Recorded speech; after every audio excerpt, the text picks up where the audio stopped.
ఈ ఉదయమున నీవు ఎవ్వరినీ కలుసుకొనక ముందు ప్రభువును కలుసుకో. నీవు ఎవ్వరినీ చూడకముందు ప్రభువును చూడు. నీవు ఎవ్వరితో మాట్లాడకముందు ప్రభువుతో మాట్లాడు.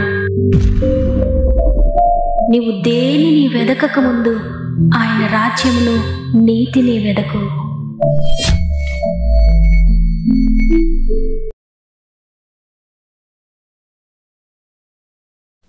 Praise the lord. మరి ఒక నూతన ఉదయాన గాడ్ ఫస్ట్ అనే వాగ్దానాన్ని వింటున్న ప్రియ దేవుని బిడ్డలారా, మరి ఒకసారి ఈ వాగ్దాన కార్యక్రమానికి మిమ్మల్ని అందరినీ ప్రేమతో ఆహ్వానిస్తూ ప్రభునామంలో నా యొక్క ప్రత్యేకమైన శుభములు మీ అందరికీ తెలియజేస్తున్నాను. ఎలా ఉన్నారు దేవుని బిడ్డలారా? బాగున్నారు కదా?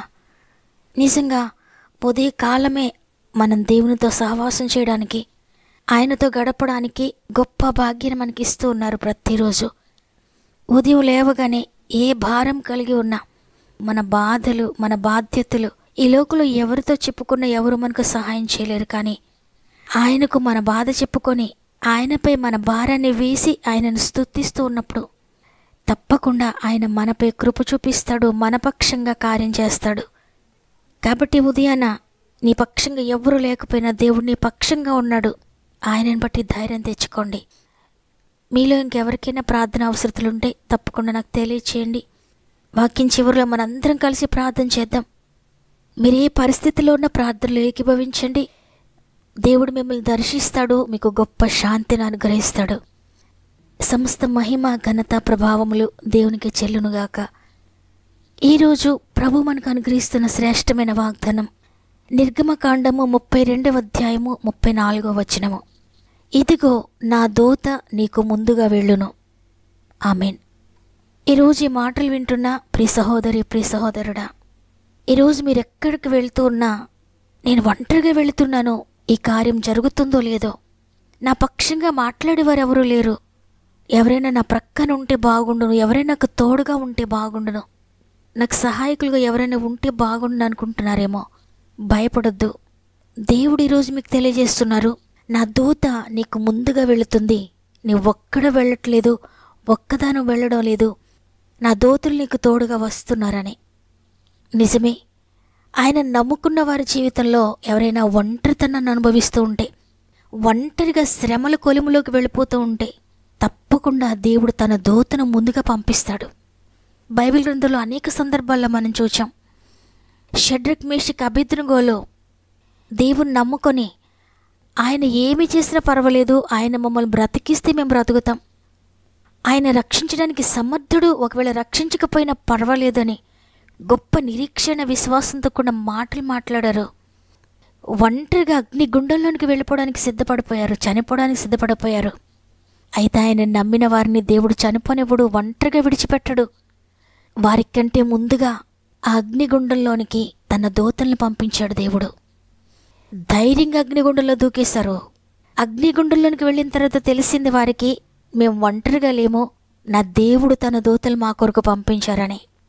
ఎంత అద్భుతం కదా! అదేవిధంగా దానియేలు జీవితంలో కూడా జరిగినట్లుగా మనం చూస్తున్నాం. దానియేలును సింహాల బోనులో పడవేస్తున్నప్పుడు దేవుడు దానియేలు కంటే ముందు తన దూతలను పంపించాడు సింహాల బోనులోనికి. దేవుని దూతలు వెళ్ళి ఆ సింహాల నోటిని మూసివేశారు.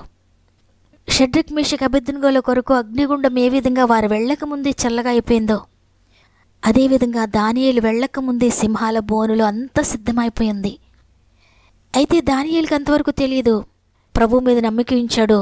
నేను మరణించినా పర్వాలేదు, కానీ ఆయనను స్తుతించడం మాత్రం నేను మానలేను, ప్రార్థించడం నేను మానలేను, చావైనా బ్రతుకైనా ఆయనతోటే, నన్నెవ్వరూ ఆపినా నేను ముమ్మారు ప్రార్థన చేస్తాను రోజుకు అని ఒక శపథంతో ఉన్నాడు. ఒక గొప్ప నిశ్చయతతో మరణానికి సిద్ధమైపోయి సింహాల బోన్లోనికి వెళ్ళిపోయాడు. అవును, తన ప్రాణమును పోగొట్టుకొని గోరువాడు దాన్ని రక్షించుకుంటాడు, తన ప్రాణాన్ని రక్షించుకొని గోరువాడు దాన్ని పోగొట్టుకుంటాడని భక్తుడు చెప్పినట్లుగా దేవుని కొరకు ఎవరైనా ఏదైనా నష్టపోవడానికి ఇష్టపడితే దేవుడు నష్టపోనివ్వడు. తప్పకుండా వారికి ముందుగా తన దూతలను పంపిస్తాడు.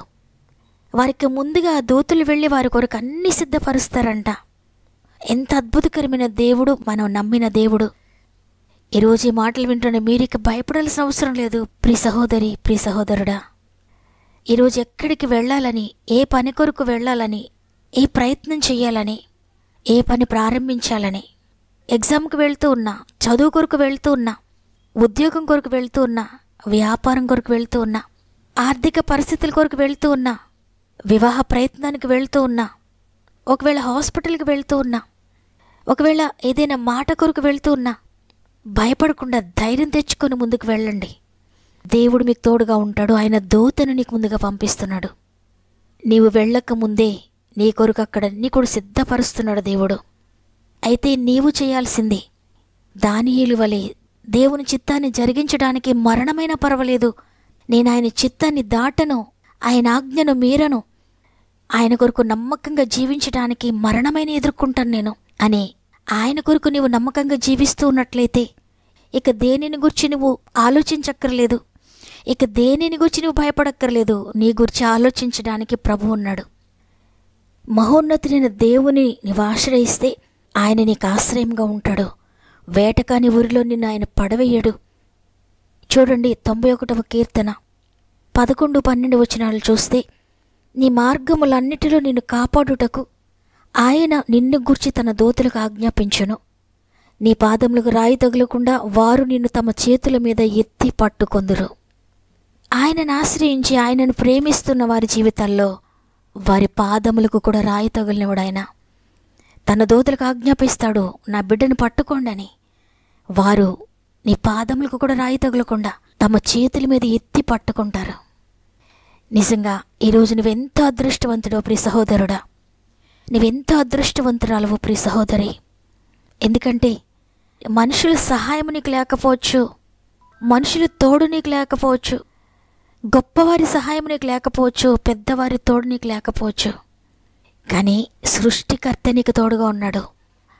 సృష్టికర్త నీకు ముందుగా నడుస్తున్నానని వాగ్దానం చేస్తున్నారు. కాబట్టి ఈరోజు ధైర్యంగా ముందుకు వెళ్ళండి. దేవుడు నీకు ముందుగా నడవబోతున్నాడు. ఆయన దూతలు నీకు ముందుగా వెళ్తున్నారు. ఒక్కటి ప్రార్థన చేయి, అయ్యా ఈరోజు వాగ్దానం ఇచ్చారు నాకు ముందుగా నడుస్తానని, నేను ఒంటరిని కాదయ్యా, నీ దూతలు నాకు తోడుగా ఉన్నారని విశ్వసిస్తున్నానని నిరీక్షణతో ముందుకు వెళ్ళండి. విజయం పొందుకోబోతున్నారు.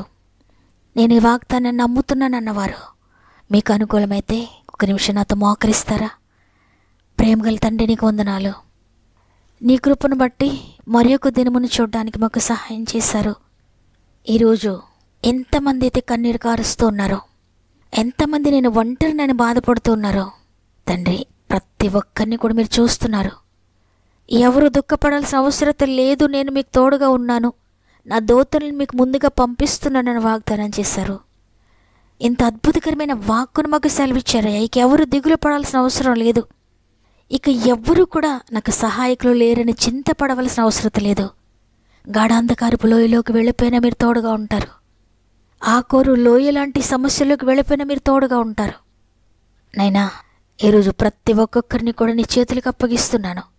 మా ఆత్మీయ కుటుంబంలో ప్రతి ఒక్కరికి మీరు సహాయకుడిగా ఉండండి. నీ దూతల తోడుగా ఉంచండి. వారి పాదములకు రాయి తగులకుండా ఎత్తి పట్టుకోండి అయ్యా.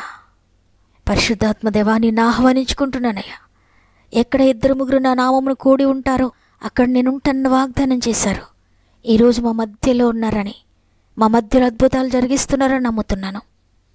మీరు భూలోకంలో వేటిని బంధిస్తారో వాటిని పరలోకంలో బంధిస్తాను, మీరు భూమి మీద వేటిని విప్పుతారో వాటిని పరలోకంలో విప్పుతానని వాగ్దానం చేశారు. పరలోక ద్వారములు తెరవబడుగాక యేసునామములో. ప్రతి ఒక్కొక్కరిని తాకండయ్యా. ప్రతి రోగము ప్రతి ఒక్కొక్కరిని విడిచిపెట్టి వెళ్ళిపోవునుగాక యేసునామములో. అప్పులని కాడిని యేసునామములో విరిచివేస్తూ ఉన్నాను. వ్యసనాలను యేసునామములో బ్రేక్ చేస్తూ ఉన్నాను. పాపపు బంధకాలను యేసునామములో త్రెంచి వేస్తూ ఉన్నాను.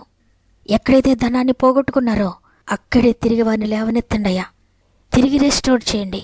వేటిని పోగొట్టుకున్నారో, ఏవి కోల్పోయారో, మనశ్శాంతిని కోల్పోయారా, ఆరోగ్యాన్ని కోల్పోయారా, ధనాన్ని కోల్పోయారా, కుటుంబాన్ని కోల్పోయారా, స్వంత వారిని కోల్పోయారా, తిరిగి రెస్టోర్ చేయండి నాయన. కోర్టు బంధకాల్లో ఎంతమంది ఉన్నారో ప్రతి ఒక్కరిని విడిపించండి. కుటుంబ కలతల్లో ఉన్నవారిని విడిపించండి. ల్యాండ్ ఇష్యూస్ నుండి విడిపించండి. ఇంటి సమస్యల నుండి విడిపించండి. గృహాలు లేని బిడ్డలందరికీ నీ కృపను బట్టి సొంత గృహాలు దయచేయండి. ఎగ్జామ్స్ రాస్తున్న బిడ్డలు ప్రత్యేక నీ చేతులు పెడుతున్నాను తండ్రి. నీ జ్ఞానాత్మతో నింపండి, ధైర్యముతో నింపండి. ఎవరైనా ఇంటర్వ్యూస్కి వెళ్తూ ఉంటే మీరు తోడుగా ఉండి నడిపించండి, అద్భుతం చేయండి తండ్రి. నైనా వివాహ ప్రయత్నాలు సఫలపరచండి, ఉద్యోగ ప్రయత్నాలు సఫలపరచండి, వ్యాపార ప్రయత్నాలు సఫలపరచండి. గర్భఫలం లేదని అనేక సంవత్సరాలు దుఃఖపడుతున్న ప్రతి బిడ్డను తాకండి అయ్యా, అద్భుతం చేయండి. చేతి వృత్తులను దీవించండి, వ్యవసాయాలను దీవించండి, పాడి పంటలను దీవించండి. గర్భంతో ఉన్న బిడ్డలందరినీ ప్రత్యేకంగా నీ చేతిలో పెడుతున్నాను తండ్రి. 9 నెలలు తోడుగా ఉండి చక్కటి ఆరోగ్యకరమైన బిడ్డలు మీరు ఇస్తున్నారని నమ్ముతున్నాను. ఈరోజు ప్రత్యేకంగా పుట్టినరోజులు, పెండ్లి రోజులు జరుపుకున్న వారందరినీ కూడా నీ చేతిలో పెడుతున్నాను తండ్రి. ఈ నూతన సంవత్సరం అంతా మీరు తోడుగా ఉండి నడిపించండి. ఇది మనం ప్రారంభిస్తుండగా మీ కుటుంబం అంతటికీ తోడండి. వారు వెళ్ళే ప్రతి స్థలంలో నీ దూతలను తోడుగా ఉంచండి. వారికి ముందుగా నీ దూతలను ఉంచుతున్నందుకు, ప్రతి పనిని మీరు సఫలపరుస్తున్నందుకు నీకు వందనాలు చెల్లిస్తూ యేసయ్య పరిశుద్ధమైన నామములో అడిగి వేడుకొంచున్నాను తండ్రి, ఆమేన్. ఈరోజు ఈ మాటలు విన్న ప్రియ చెల్లి, ప్రియ తమ్ముడు, ఇంతవరకు మీరు అనేక విషయాలు ఓడిపోయారేమో. అయితే దేవుడి రోజు మీ ప్రయత్నాన్ని నేను సఫలపరుస్తున్నాను, నా దూతను నీకు ముందుగా పంపిస్తున్నాను, మీ కార్యం సఫలపరుస్తున్నానని దేవుడు వాగ్దానం చేశారు. తప్పక దేవుడు కార్యం చేయబోతున్నాడు. విశ్వసించండి. విశ్వాసంతో ఆమేన్ అని చెప్పండి. లైక్ చేయడం, షేర్ చేయడం మర్చిపోకండి. దేవుని పరిచర్యలో పాలు పొందుతున్న మిమ్మల్ని, మీ కుటుంబాలను దేవుడు అత్యధికంగా దీవించి ఆశీర్వదించునుగాక. దేవుని చిత్తమైతే తిరిగి రేపు అందరం కలిసి ఆయనను స్తుతిందాం. అంతవరకు ప్రభు మీకు, మీ కుటుంబాలకు తోడేయండి, నడిపించునుగాక. God bless you.